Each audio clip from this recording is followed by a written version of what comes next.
Dr. Ge, it's clear that your story demonstrates society's limit of freedom of expression, especially when it comes to speaking up on Palestine. Looking at the horrors being inflicted on Palestinians in Gaza during the current onslaught by Israel, you called it, quote, apartheid upon Palestinian people, end quote, settler colonialism, end quote. Then a colleague publicly criticized you and the school suspended you, citing a breach of professional standards. This didn't come from your patients. This didn't come from anyone you work with directly. Can you describe how your suspension had a negative impact on critical work in healthcare, particularly public health, for Canadians?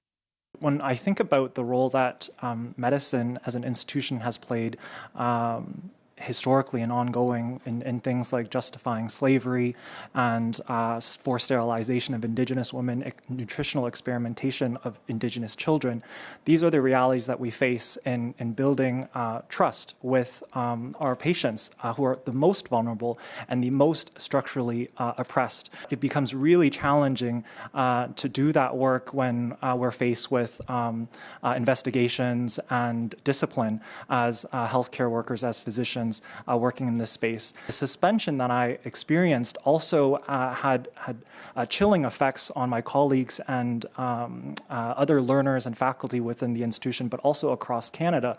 I know of a plastic surgeon who served with Médecins Sans Frontières, MSF, in Gaza in December of last year, who returned to Ottawa to work and wanted to speak about what she had seen in Gaza, but because she saw my suspension and the impacts of it on me and others, this silencing, this chilling effect of anti-Palestinian racism, she ended up not doing a grand round presentation with other colleagues. So when this is the reality for freedom of expression, for physicians who are simply wanting to call for an end to genocide that is being supported by this country, that we need to be able to criticize the actions of our country, criticize the actions of other countries in their genocidal colonial violence as it continues to this day.